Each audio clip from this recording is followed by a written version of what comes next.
Hello dear student, welcome at Batra defence academy. बच्चों, हम लोग पेपर सोल्यूशन कर रहे थे और पार्ट 2 में हम लोगों ने 31 से 45 तक किया था। ये पार्ट 3 है, इसमें हम 46 से आगे बढ़ेंगे। ठीक है, तो चलो हम लोग देखते हैं। हालांकि क्वेश्चन नंबर 46 45 से रिलेटेड ही है, तो थोड़ा सा 45 को हम एक बार फिर से देखते हुए फिर 46 में चलते हैं। 46 में आपने देखा था 45 में कि कुछ हमें इन्फॉर्मेशन दिया गया था और हमें एन की वैल्यू निकालना था। हम लोगों ने एन की वैल्यू को निकाल लिया था, 8 आ गया था, राइट। तो 46 में क्या है कि 46 में बोल रहे हैं कि सबसे छोटी भुजा की लंबाई कितनी होगी।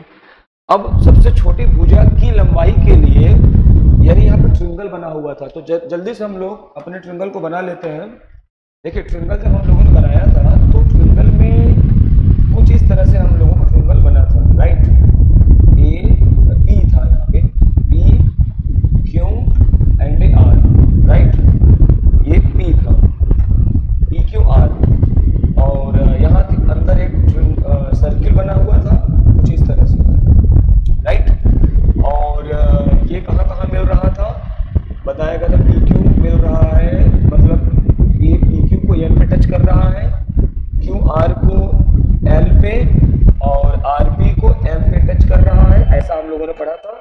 और कुछ लेंथ भी दे रखा था कि भाई एन क्या होगा, पी एन की लेंथ होगा, ये एन होगा, और क्यू एल होगा एन प्लस 2, ठीक है, ये पूरी लेंथ होगी।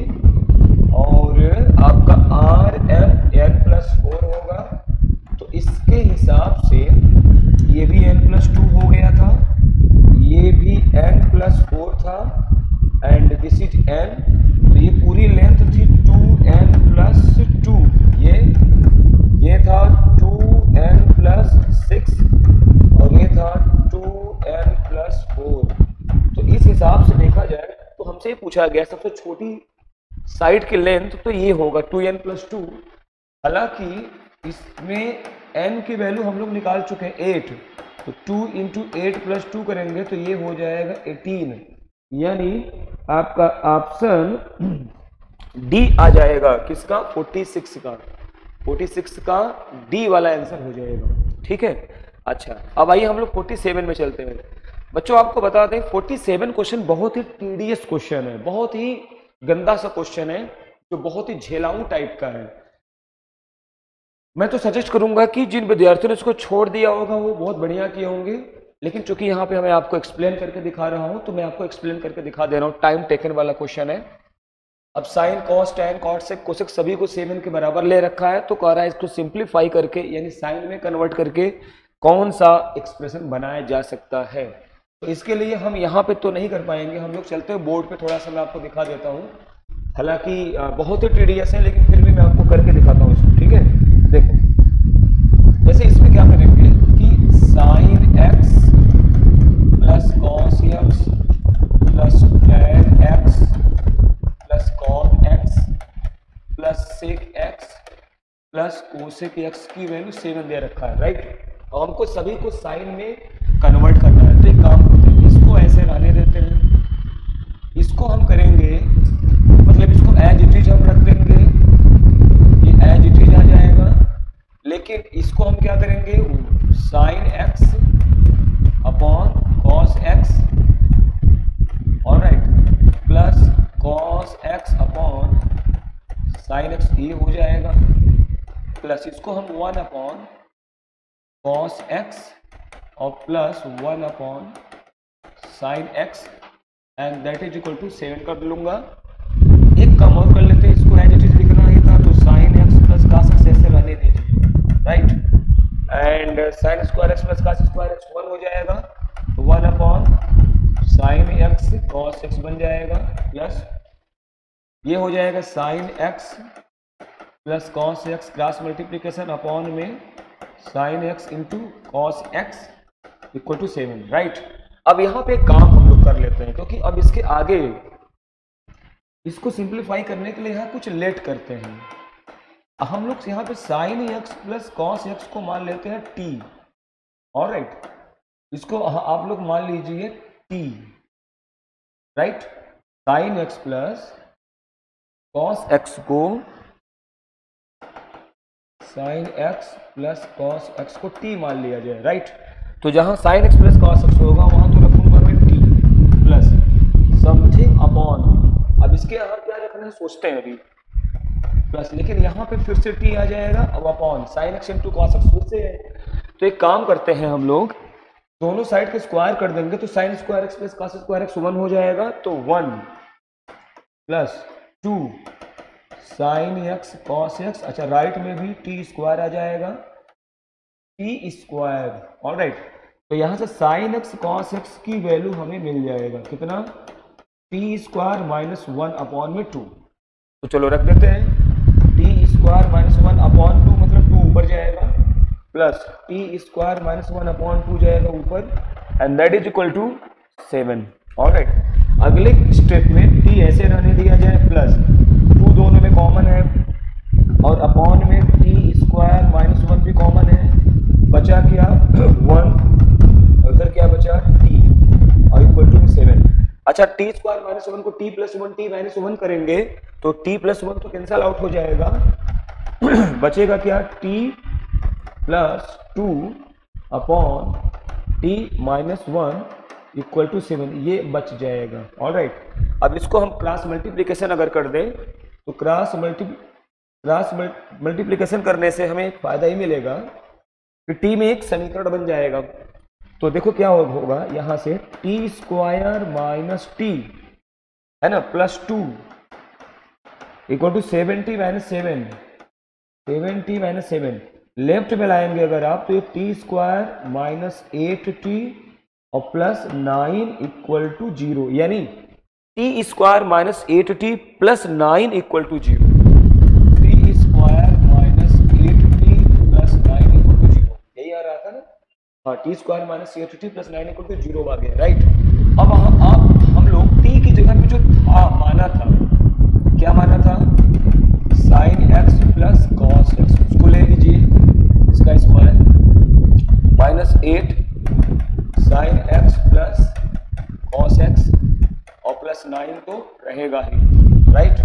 फिर क्या करेंगे हम, इसको अगर हम एक्सपेंड करते हैं तो sine square x plus cos square x मतलब 1 और प्लस साइन 2x बनेगा, साइन 2x, राइट। अच्छा माइनस 8, ये sign x plus cos x तो है ही है, sign x plus cos x है ही है, और ये प्लस 9 इक्वल टू 0 हो गया, तो 9 1 10 10 हो गया, और 10 प्लस साइन 2x लेफ्ट में और राइट में 8 sin x plus cos x। अच्छा हम साइन 2x में जाना चाहते हैं तो हमें फिर से स्क्वायर करना पड़ेगा इसको, ताकि ये साइन 2x में चला जाए।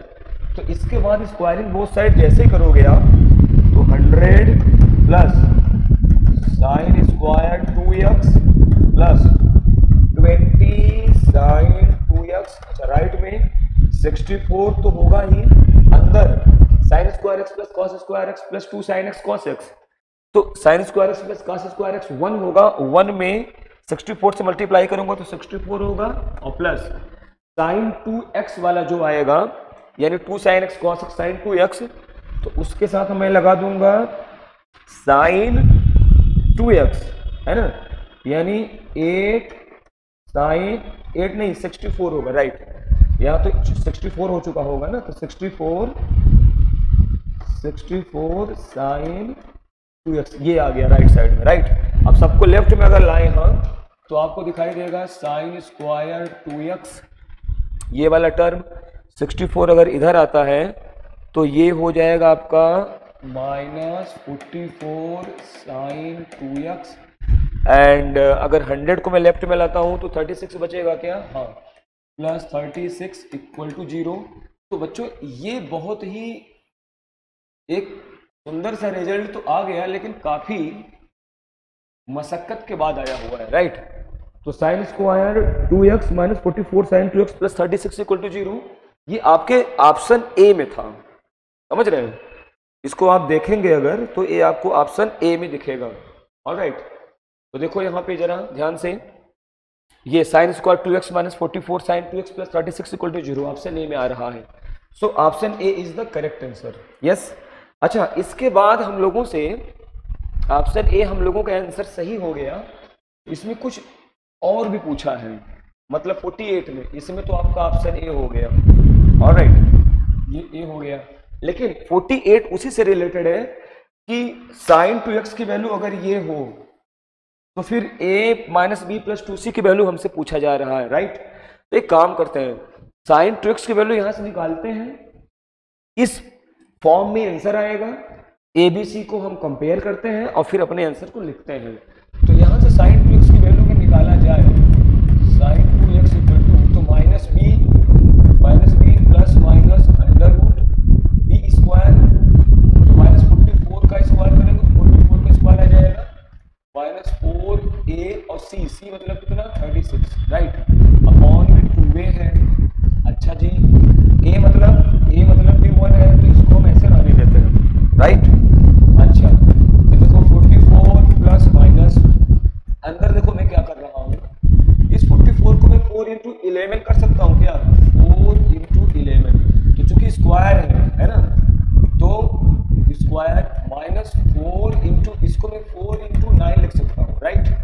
थोड़ा सिंपली कैलकुलेशन कम करने के लिए फायदा ही होगा कि 44 प्लस माइनस, मैं क्या सोच रहा हूँ कि भाई 4 दो बार इसमें भी है, दो बार इसमें भी है, तो मैं कॉमन ले लूंगा, तो एक बार 4 आ जाएगा बाहर, अंदर यहाँ पे 11 का स्क्वायर मतलब 121 और माइनस यहाँ पे केवल 9 बचेगा, है ना, और अपॉन में 2 रहेगा, राइट। तो अगले स्टेप में क्या हो जाएगा, ये 44 में 2 से मैं काट देता हूँ तो 22 प्लस माइनस, और क्या होगा यहाँ पे 121 में से 9 घटाएंगे तो कितना आ जाएगा, रूट के अंदर 11 में से 9 गए 2, 112 आ जाएगा। अगले स्टेप में मैं 22 प्लस 112, देखो 112 का फैक्टर आप कर सकते हो कितना, 4 इंटू 4 2 जा 8 और 4 8 जा, ठीक है।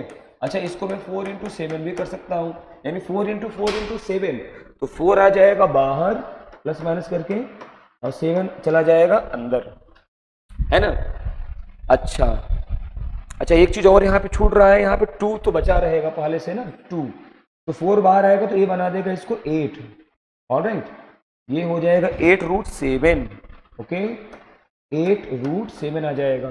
अच्छा जी, फिर क्या होगा, अब ध्यान से देखा जाए तो इसको हम माइनस वाला ले लें, क्योंकि यहाँ माइनस लगा हुआ है, तो इसको हम कंपेयर कर लेंगे 22 माइनस 8 रूट 7 से। ये साइन 2x की वैल्यू है, तो a की जगह पे क्या लिखा हुआ है 22, b की जगह पे क्या लिखा हुआ है 8, c की जगह पे क्या लिखा हुआ है 7।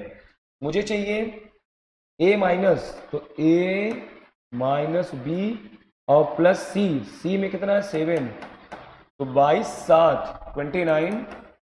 29 में से 8 घटाएंगे अगर हम, तो आई थिंक 21 आ रहा है क्या, यानी option C is the correct answer, yes, okay. तो थोड़ा सा लेंदी जरूर था, बट जिन विद्यार्थियों ने किया बहुत बढ़िया किया, नहीं किया तो भी कोई दिक्कत नहीं है, थोड़ा लेंदी है ये। आइए आगे बढ़ते हैं, 48 के बाद कौन सा क्वेश्चन 49 ले लेते हैं, यस। अब यहाँ पर भी हमें कैलकुलेशन करना है, लेकिन बहुत ज्यादा नहीं है, सिंपल सा है। क्या बोल रहे हैं कि समीकरण है, समीकरण का जो रूट होगा उसका HM पूछ रहे हैं, तो अगर हम अल्फा एंड बीटा रूट मान लेते हैं तो इसका HM क्या होगा, 2 alpha beta upon alpha plus beta. अच्छा, अल्फा बीटा मतलब C अपॉन A, तो C अपॉन A मतलब 3 plus 2 root 2 upon alpha plus beta मतलब माइनस B अपॉन A, तो ये माइनस माइनस प्लस हो करके 4 प्लस 2 रूट 3 अपॉन में 3 प्लस 2 रूट 2, राइट। ये दोनों कैंसल आउट हो जाएंगे और 2, अच्छा यहाँ 4 कॉमन कर लिया जाए अगर, तो 2 प्लस रूट 3 बचेगा न्यूमरेटर में, डिनोमिनेटर से भी अगर मैं 2 कॉमन कर लूँ तो 2 प्लस रूट 3 यहाँ भी बचेगा, कैंसल आउट बचा केवल 4, यानी option B is the correct answer, right. अच्छा, अगला क्या है, इसी क्वेश्चन का ही दूसरा पार्ट है कि समीकरण के मूलों का GM बताइए। GM, इसका मतलब अगर मुझे GM निकालना होगा, GM, तो अल्फा एंड बीटा का जीएम वाट, दोनों को गुणा करके रूट ले लिया जाए, तो रूट के अंदर सी, अच्छा अल्फा इंटू बीटा मतलब C upon A, 8 plus 4 root 3 upon 3 plus 2 root 2, right. थोड़ा बहुत इसको अच्छा करते हैं, कॉन्जुगेट से ऊपर नीचे गुणा कर लेते हैं, 8 plus 4 root 3, 8 plus 4 root 3, right. और इसका कॉन्जुगेट 3 माइनस 2 रूट 2, और डिनोमिनेटर में भी 3 प्लस 2 रूट 2 और 3 माइनस 2 रूट 2, राइट। अच्छा डिनोमिनेटर क्या होगा, ए प्लस बी ए माइनस बी, ए स्क्वायर माइनस बी स्क्वायर, तो 9 और माइनस 8 1 हो जाएगा, डिनोमिनेटर खत्म, केवल न्यूमरेटर बच गया, और वो भी अंदर मल्टीप्लाई करेंगे तो 8 3 जा 24 दिखेगा आपको, फिर 16 रूट 2 माइनस 16 रूट 2, फिर प्लस 12 रूट 3 प्लस 12 रूट 3, है ना। इसके बाद ये माइनस 8 रूट 6, तो माइनस 8 रूट 6, ये हमारा जीएम आ गया। लेकिन अब टेंशन ये है कि ऑप्शन में आपको एक भी ऑप्शन ऐसा नहीं दिख रहा होगा जो इस तरह से लिखा है। कोई बात नहीं, इसको हम लोग ऐसा करते हैं कि आंसर तो हमारा ये आ चुका है, अब इसकी वैल्यू मतलब इसका स्क्वायर रूट उसने निकाल दिया है। अब इसका डायरेक्टली स्क्वायर रूट अगर आपको नहीं समझ में आ रहा है कि इसका स्क्वायर रूट कैसे निकालें, तो परेशान होने की कोई जरूरत नहीं है। आप एक काम करो, इसका जो भी स्क्वायर रूट होगा, जो भी स्क्वायर रूट होगा, उसका स्क्वायर करने पर ये आ जाना चाहिए अंदर वाला, बस यही लॉजिक अपनाओ। तो एक काम करते हैं, हम पहले ऑप्शन को देखते हैं, है ना, फर्स्ट ऑप्शन को, और इस ऑप्शन को देख करके हम इसका स्क्वायर करते हैं। अगर इसका स्क्वायर इसके बराबर आ गया तो इसका मतलब ये हमारा आंसर सही है। तो अगर इसका स्क्वायर करेंगे आप, तो देखो स्क्वायर कैसे करेंगे, मैं इसका स्क्वायर करके आपको दिखाता हूं, तो वही आंसर आएगा, राइट। तो जैसे इसका स्क्वायर करेंगे तो रूट 2 का स्क्वायर करेंगे तो आ जाएगा, यहाँ पे मैं लिख दे रहा हूँ 2 हो जाएगा, ऑलराइट। अब इसको हम एक काम करते हैं, इसको मान लेता हूँ a, इसको मान लेता हूँ b, तो a का स्क्वायर करेंगे यानी रूट 6 माइनस रूट 3 का स्क्वायर, प्लस b का स्क्वायर करेंगे तो रूट 2 माइनस 1 का स्क्वायर, प्लस 2ab, तो 2ab है ना, तो ab मतलब इसका इसमें मल्टीप्लाई करेंगे तो रूट 6 का रूट 2 में करेंगे तो रूट 12 आ जाएगा, समझो। फिर रूट 6 का इसमें करेंगे तो माइनस रूट 6 आएगा, फिर माइनस रूट 3 का इसमें करेंगे तो माइनस रूट 6 फिर से बनेगा, इसका इसमें करेंगे तो प्लस रूट 3 बन जाएगा, ऑलराइट। तो अगले स्टेप में क्या होगा, 2 होगा। अब इसका स्क्वायर करेंगे तो ए स्क्वायर मतलब 6 प्लस 3 9, लेकिन माइनस 2 रूट 18, इधर 2 प्लस 1 3 बट माइनस 2 रूट 2, ठीक है। अच्छा अब इधर क्या करना है, 12 को मैं लिख सकता हूं 2 रूट 3, तो अंदर गुणा करूंगा तो ये प्लस 4 रूट 3 दिखेगा, माइनस 2 रूट 6 है तो माइनस 4 रूट 6 बन जाएगा ये, ठीक। प्लस रूट 3 है तो ये प्लस 2 रूट 3 में कन्वर्ट हो जाएगा, राइट। अब देखो जरा ध्यान से, 9 3 12 हो जाएगा ये, और 12 का 2 में मल्टीप्लाई करेंगे तो 24 आ जाएगा। अच्छा फिर देखिए रूट 6 वाला टर्म में अगर मैं 2 से मल्टीप्लाई करूंगा तो माइनस 8 रूट 6 भी दिख रहा है।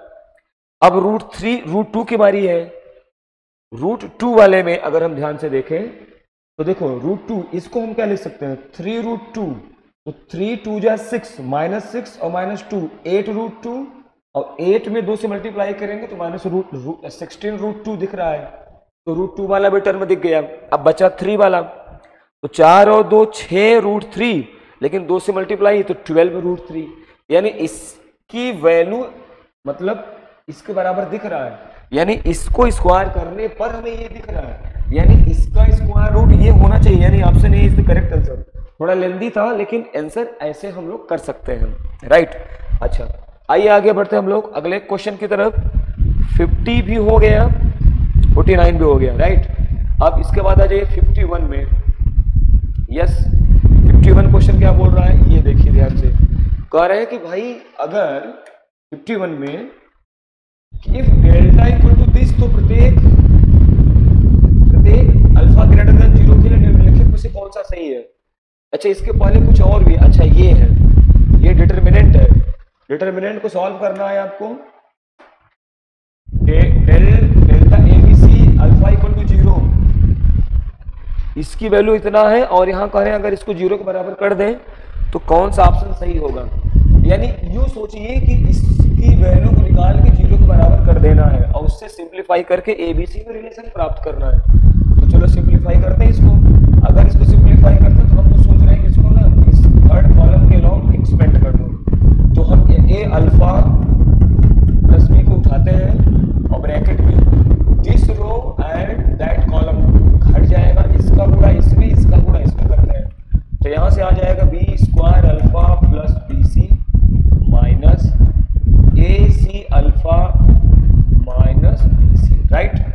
फिर इसको उठाएंगे तो minus B alpha plus C, और तो ये रो और एक कॉलम, इसका गुणा इसमें करेंगे तो A B alpha plus A C minus A B alpha और माइनस बी स्क्वायर, ठीक है। इसके बाद 0 वाला टर्म तो पूरा 0 बना देगा और दिस इज इक्वल टू 0 कर देना है। फायदा ये है कि देखो बी सी कैंसिल आउट हो गया, ए बी अल्फा से कैंसिल आउट हो गया।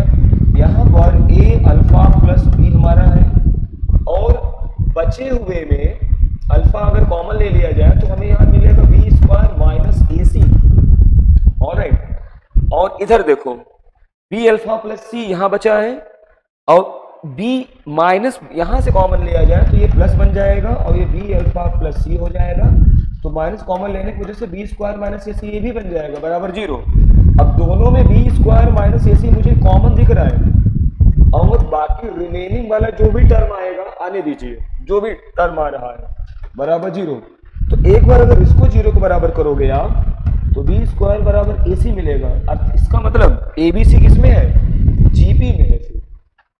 तो एक रिलेशन तो हमें मिल गया, लेकिन इसी में एक क्वेश्चन और पूछा है। अब चूंकि क्वेश्चन दिख नहीं रहा है तो मैं पेपर से देख ले रहा हूं कि इसमें एक क्वेश्चन और क्या पूछा था। 52 वाले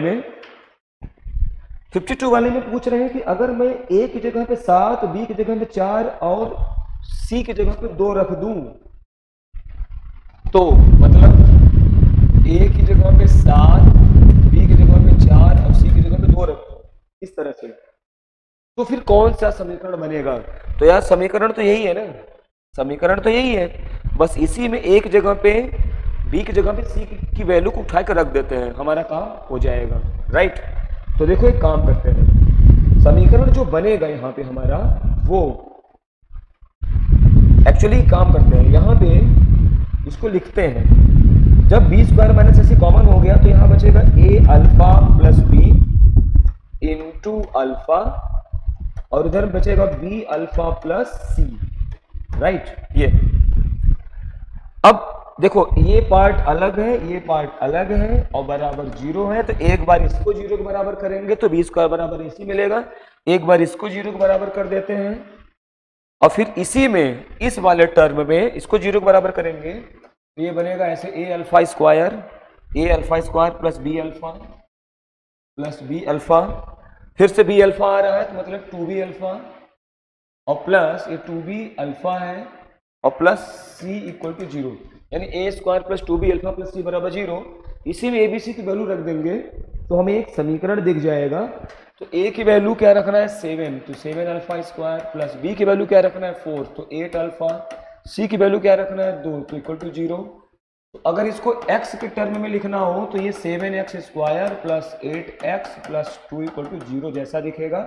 यही हमारा option C 7x square plus 8x plus 2 हो जाएगा, ऑप्शन सी, यानी 52 का आंसर ऑप्शन सी हो जाएगा।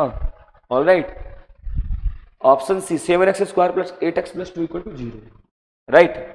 अच्छा, अब आते हैं हम लोग 53 की तरफ। 53, 54 भी एक दूसरे से रिलेटेड कनेक्टेड है। क्वेश्चन पढ़ते हैं फिर हम लोग विचार करते हैं इसमें। बोल रहे हैं कि यम थीटा की वैल्यू कुछ दिया है, इतना है, यन कोई धनात्मक वास्तविक संख्या है, तो एम थीटा का मिनिमम वैल्यू क्या होगा और एम मिनिमम यम का मान किस कंडीशन में एम की वैल्यू मिनिमम आएगी, यानी n के किस मान के लिए m की वैल्यू मिनिमम आएगी। तो सबसे पहले हम लोग इसका मिनिमम वैल्यू को निकालने के बारे में सोचते हैं। तो जरा देखो ध्यान से, अगर हम इसको बाहर निकालते हैं तो एक बात मैं आपको बता दूं, देखो जैसे a tan square theta plus b cot square theta का मिनिमम वैल्यू जहां पे a और b पॉजिटिव होने चाहिए, पॉजिटिव वैल्यू होना चाहिए, तो इसकी मीन वैल्यू 2√ab होता है। ये ट्रिक, ऑलराइट, इसी का इस्तेमाल हम यहां करेंगे। देखो cot square theta plus n square tan square theta, इसकी मिनिमम वैल्यू मिनिमम मतलब greater than or equal to क्या होगा, 2√ab। a मतलब यहाँ 1 है और b a मतलब n स्क्वायर है और b मतलब 1 है, तो ये n स्क्वायर हो गया, यानी greater than or equal to कितना हो गया, 2n हो गया। इसकी value greater or equal to 2n है, तो इसी में अगर मैं 2n एक्स्ट्रा ऐड कर दूं, यानी cot square theta plus n square tan square theta plus 2n कर दूं, लेफ्ट में भी राइट में भी, तो राइट में 4n बन जाएगा। यानी अगर ध्यान से देखा जाए तो इसकी मिनिमम वैल्यू 4n आ रहा है क्या, यस, ऑलराइट, 4n आ गया। अब आपको ये भी बताना है इसका तो मिनिमम वैल्यू 4n हो गया। दूसरी बात, अब कह रहे हैं कि n के किस वैल्यू के लिए इसकी वैल्यू मिनिमम मुझे मिलेगी, तो हमें ये सोचना है कि n का मिनिमम वैल्यू हम निकाल चुके हैं 4n। अब हम ये देखेंगे कि n के किस मान पर क्या n की वैल्यू यहां पे पुट कर दूं कि हमें m की वैल्यू 4n मिल जाए। तो अगर n की जगह tan स्क्वायर थीटा रखते हो आप तो काम बनने वाला नहीं है, लेकिन अगर काट स्क्वायर थीटा रख देते हो n की जगह पे, अगर यहां पे, तो देखो क्या बनेगा, अगर हम n की जगह पे कॉट स्क्वायर थीटा रख दें, राइट, तो देखो ए ऑफ थीटा बराबर क्या दिखेगा आपको, कॉट स्क्वायर थीटा, है ना, प्लस n की जगह पे कॉट स्क्वायर थीटा, तो cot square theta plus n square की जगह पे कॉट स्क्वायर थीटा रखना ही है, कॉट स्क्वायर थीटा और इंटू tan स्क्वायर थीटा और प्लस 2n तो है ही है। अब देखो ये दोनों कट गया, है ना, तो क्या बचेगा पता है, 1 plus cot square theta plus 2n, ठीक। अब अगले स्टेप में क्या होगा, 1 प्लस कॉट स्क्वायर थीटा मतलब हाँ tan square theta cot square theta, अच्छा ओ हो एक सेकेंड, यहाँ पे एक मिनट यहाँ पे फिर से थोड़ा समझते हैं इसको। ये हमें इसकी मिनिमम वैल्यू 4n मिल चुका है, राइट। अब हमें ये पता करना है, मिनिमम वैल्यू 4n है, वो तो चलो हम इसको हटा देते हैं, दिमाग में आ गया है, राइट। अब हमें ये पता करना है कि इसमें किस वैल्यू के लिए देखो यहां पे प्रश्न ये है कि अब हम इसमें इनमें से किस वैल्यू पर m थीटा की वैल्यू मिनिमम आएगी, यानी किस वैल्यू के लिए m थीटा की वैल्यू 4n आएगा। तो एक काम करते हैं, n को नहीं हटाएंगे क्योंकि मुझे 4n लाना है ना, तो एक काम करते हैं, यहां पे एक काम करिए, ठीक, 4n लाने के लिए अगर हम यहां पे काट स्क्वायर थीटा की जगह पे n रख दें, क्योंकि हम n को बचाना चाहते हैं, तो काट स्क्वायर थीटा की जगह पे अगर हम n रखते हैं तो ये n स्क्वायर, लेकिन tan स्क्वायर थीटा बराबर कितना हो जाएगा, 1/n, तो ये 1/n हो जाएगा और प्लस 2n तो था ही, तो देखो n प्लस n कट गया, n प्लस 2n, तो कुल मिला के कितना हो गया, 4n आ रहा है। ये कब आ रहा है, जब हमने इसका इस्तेमाल किया, कॉट स्क्वायर थीटा की जगह पे अगर मैं n रख दूं तो m थीटा की वैल्यू 4n आ रहा है, और क्योंकि 4n तो मिनिमम वैल्यू हुआ करती थी, तो यही तो पूछ रहा है कि इसमें किस कंडीशन में हमें m थीटा की वैल्यू मिनिमम मिलेगा। तो इस कंडीशन में m थीटा की वैल्यू चूंकि 4n मिल रहा है जो कि मिनिमम वैल्यू है, so option B is the correct answer, ये क्वेश्चन था, राइट। अच्छा आगे बढ़ते हैं, 54 के बाद 55 पर आ जाइए आप। अब 55 में कुछ क्वेश्चन है, उसको पढ़ते हैं फिर सॉल्व करते हैं। देखो क्या बोल रहे हैं 55 में, कह रहे हैं कि एक लाइन है x बराबर 0, दूसरा y बराबर 0 है। तो चलो यहाँ बनाते हैं। x बराबर 0 मतलब हम समझ रहे हैं क्या, x बराबर 0 मतलब y एक्सिस, y बराबर 0 मतलब x एक्सिस, दो लाइन हो गया। x प्लस वाई बराबर 1 मतलब x अक्ष को और y अक्ष को 1 यूनिट पे काटते हुए जाने वाला लाइन। ये कोऑर्डिनेट इसका 1,0 होगा, इसका कोऑर्डिनेट 0,1 होगा, इसका कोऑर्डिनेट 0,0 है, राइट। और क्या बोल रहे हैं 6x प्लस वाई बराबर 3 एक चौथी लाइन है। इसको अगर हम एनालिसिस करें तो ये अगर x बराबर 0 पुट करते हैं तो y की वैल्यू कितना मिलेगा, 3 मिलेगा। यानी ये लाइन y एक्सिस को 0,3 पे कट करेगा, यानी यहाँ 0,3 पे कट करेगा। अगर इसमें y बराबर 0 पुट कर दें तो x की वैल्यू मिलेगा आपको 1/2, यानी x एक्सिस को हाफ, यानी यहाँ हाफ 0 पे कट करेगा। तो इससे होके जाने वाला लाइन अगर ड्रा करोगे आप, ऐसे लाइन ड्रा कर दिया, तो कह रहे हैं कि इस लाइन और इस लाइन से बनने वाला क्वाड्रिलेटरल, तो अगर ध्यान से देखें तो आपको क्वाड्रिलेटरल नजर आ रहा होगा, ये और ये, यही क्वाड्रिलेटरल बनेगा, राइट। जिसमें इसका भी कोऑर्डिनेट आप लिख लो चाहो तो, क्योंकि इसको भी यूज करना है मुझे। तो देखो इसका कोऑर्डिनेट पता है, ये भी मालूम है, ये भी मालूम है। इसका नामकरण अगर मैं रख दूं O, A, B और C पता, O पता, A पता, B का कोऑर्डिनेट निकालना है। तो B का कोऑर्डिनेट मुझे मिलेगा लाइन x प्लस वाई बराबर 1 और ये 6x प्लस वाई बराबर 3, इन दोनों का पॉइंट ऑफ इंटरसेक्शन है, ये इसका और इसका पॉइंट ऑफ इंटरसेक्शन है। तो अगर मैं इसको समीकरण 1 मान लूँ, इसको 2 मान लूँ और 1 में से 2 घटा दूँ तो y खत्म हो जाएगा। तो 5x बराबर 2, यानी x की वैल्यू कितना आ जाएगा 2/5। और अगर x की वैल्यू 2/5 है तो y की वैल्यू 1 में से घटाएंगे 1 माइनस 2/5, तो 3/5 आ जाएगा क्या, यस, राइट। यानी 2/5 3/5, b का कोऑर्डिनेट हो जाएगा 2/5 और 3/5, b भी आ गया। पूछ क्या रहे हैं हमें 55 में, पूछ रहे हैं कि मूल बिंदु से होकर जाने वाला डायगोनल और दूसरे में जो दूसरा विकर्ण है, यानी हम लोगों से इसके दोनों डायगोनल के इक्वेशंस पूछा जा रहा है, बस बात खत्म। तो अगर मैं मूल बिंदु से होकर जाने वाले डायगोनल की बात करूं तो देखो मूल वर्जिन से होकर जाने वाला डायगोनल 0,0 और 2/5 एंड 3/5 से वो पास कर रहा है। तो इसका इक्वेशन निकालेंगे तो बड़ा सिंपल सी बात है, y बराबर EMX आएगा, राइट। EM की वैल्यू हम लोग यहाँ से फाइंड कर लेंगे, तो EM की वैल्यू आएगा 3/5 माइनस 0 अपॉन 2/5 माइनस 0, यानी 3/2 आ रहा है, यानी 3/2x हो रहा है, यानी 2y बराबर 3x आ रहा है, यानी 3x माइनस 2y बराबर 0, यानी ऑप्शन सी आ रहा है, राइट। दूसरे विकर्ण का इक्वेशन पूछ रहे हैं, तो दूसरा विकर्ण कहां से पास कर रहा है उसको भी लिख लेते हैं। 0,1 से पास कर रहा है और कहां से पास करेगा, ये वाला 0,5 से, राइट, हाफ 0। भाई ये वाला डायगोनल दूसरा है, तो 0,1 और 0,5 से पास कर रहा है। तो इसका इक्वेशन निकालने के लिए पहले यम निकाल लिया जाए। तो यम निकालेंगे तो 1 माइनस 0 अपॉन 0 माइनस हाफ, तो आई थिंक कि इसकी वैल्यू -2 आ रहा है, यम की वैल्यू। तो इक्वेशन हो जाएगा y minus y1 equal to m मतलब -2 और x माइनस x1।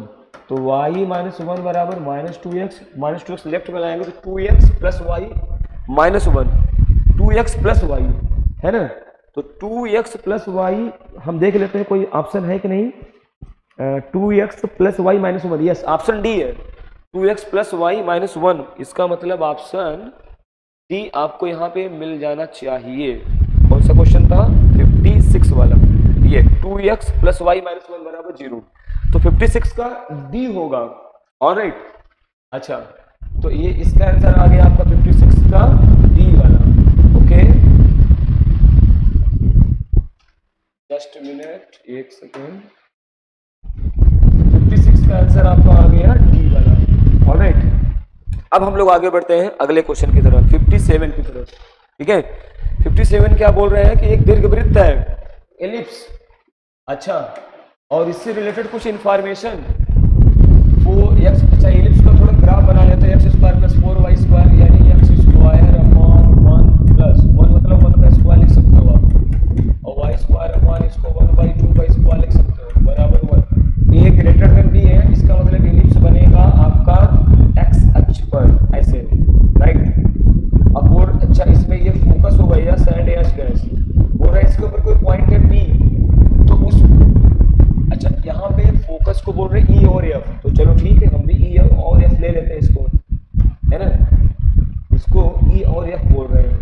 ऑलराइट, एक सेकंड, इसको हम फिर से बना लेते हैं, ये ओ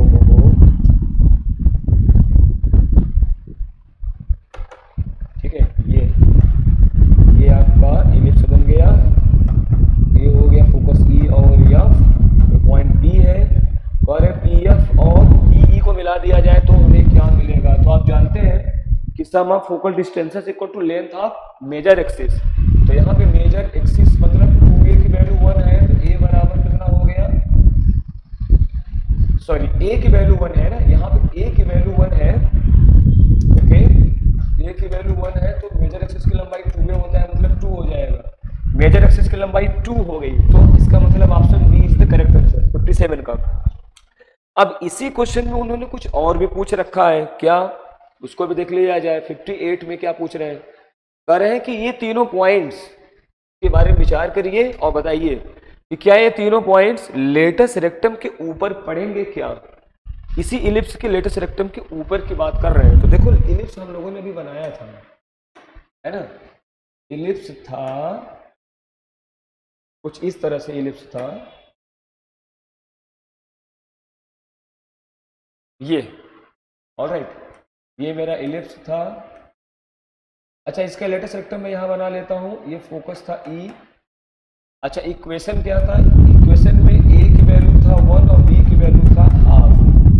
तो फोकस का कोऑर्डिनेट अगर मैं लिखना चाहूँ तो ए ई कॉमा 0 होगा। ई निकालने के लिए बी स्क्वायर बराबर बी स्क्वायर मतलब 1/4 बराबर A square 1 minus E square, तो 1 माइनस ई स्क्वायर बराबर 1/4, ई स्क्वायर बराबर 3/4, ई की वैल्यू √3/2 आ जाएगा, राइट। तो ए मतलब व्हाट 1 और ई मतलब कितना √3/2 कॉमा 0, यानी √3/2 कॉमा 0। ध्यान से देखा जाए तो ये फोकस का ही कोऑर्डिनेट है, √3/2 कॉमा 0 ये फोकस है। तो √3/2 कॉमा 0 यहाँ पे दिया हुआ था पहला वाला, यानी ये खुद ही फोकस ही है, यानी लेटेस्ट रेक्टम के ऊपर तो रहेगा, बाकी 2 पॉइंट्स और है।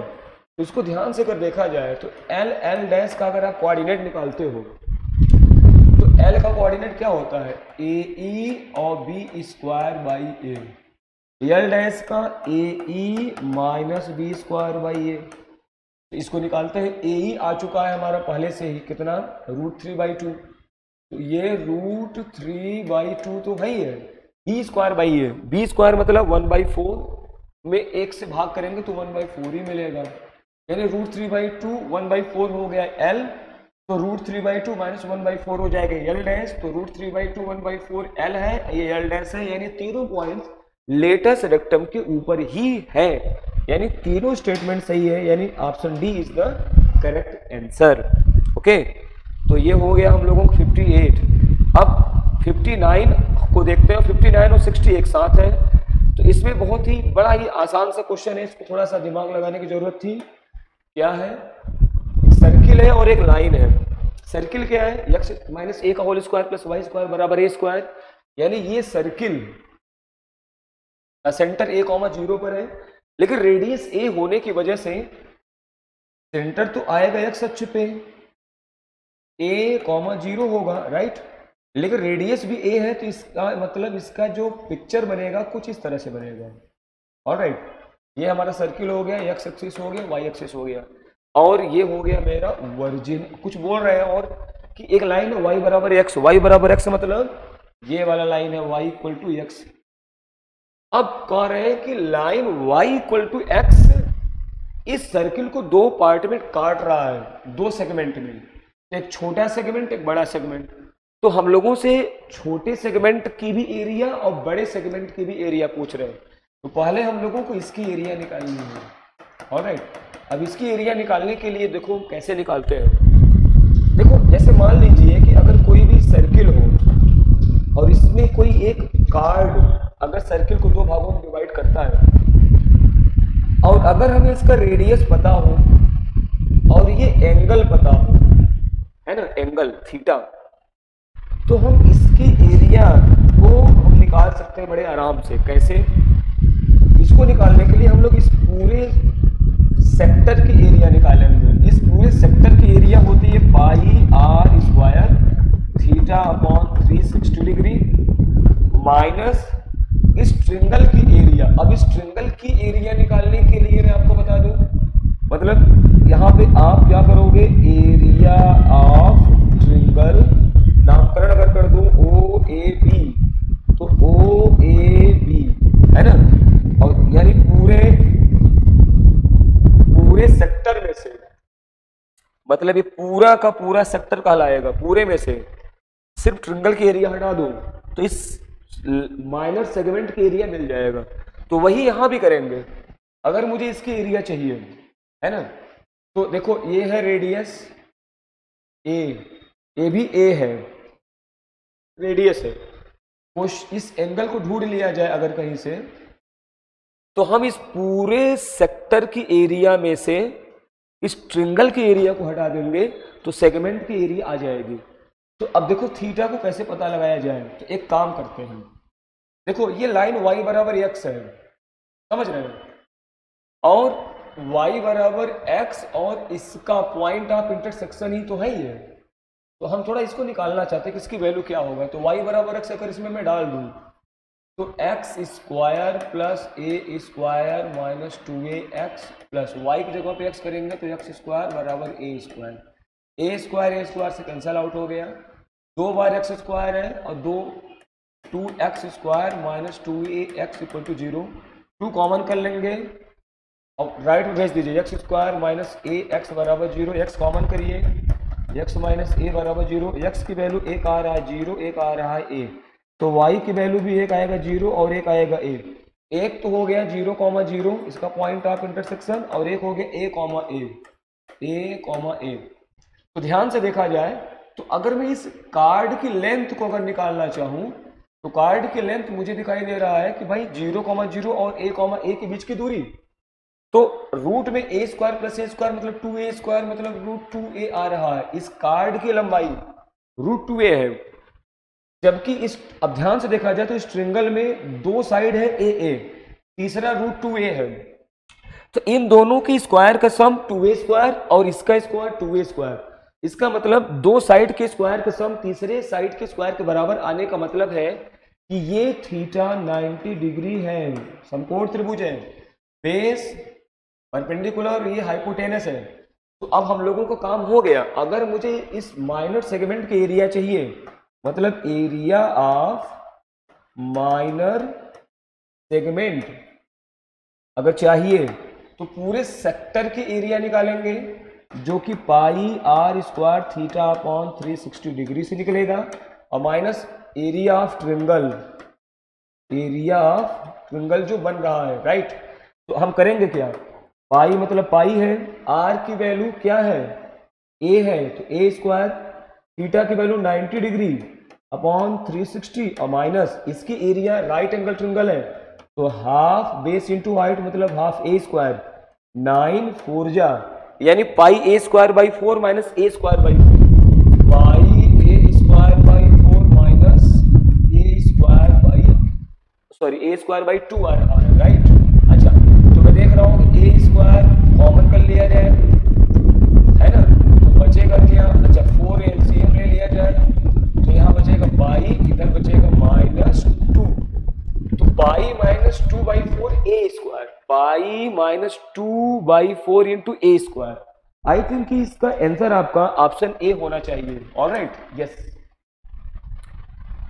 तो ये माइनर सेगमेंट का है। अच्छा मेजर इसका अगला वाला क्वेश्चन में आपको पूछा गया है मेजर सेगमेंट की एरिया। तो आपकी जानकारी के लिए बता दूं, अगर हमें मेजर का एरिया चाहिए मतलब हमें इस पोर्शन की एरिया चाहिए, ये जो बचा हुआ है इसका एरिया चाहिए, तो यार पूरे सर्किल में से माइनर को सब्ट्रैक्ट कर दो ना। पूरा सर्किल कितना है पाई ए स्क्वायर, माइनस कितना है पाई माइनस 2/4 ए स्क्वायर।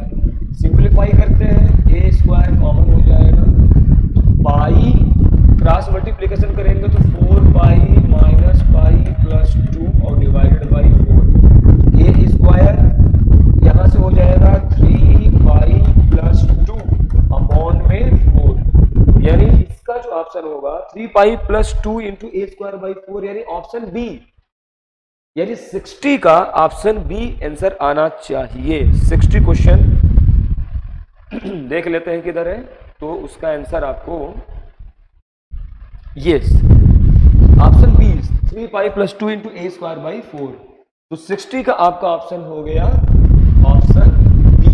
ऑलराइट, तो बच्चों इस पार्ट में बस इतना ही। अब हम लोग अगले पार्ट में मिलेंगे तो 60 के आगे वाले क्वेश्चंस को सॉल्व करेंगे, आराम आराम से करेंगे, कोई परेशान होने की जरूरत नहीं है, ठीक है। पूरा डिटेल में एक्सप्लेनेशन के साथ हम लोग करेंगे। ओके, तो इस वीडियो में इतना ही, मिलते हैं बच्चों हम लोग अगले पार्ट में। तब तक के लिए सभी विद्यार्थियों को जय हिंद।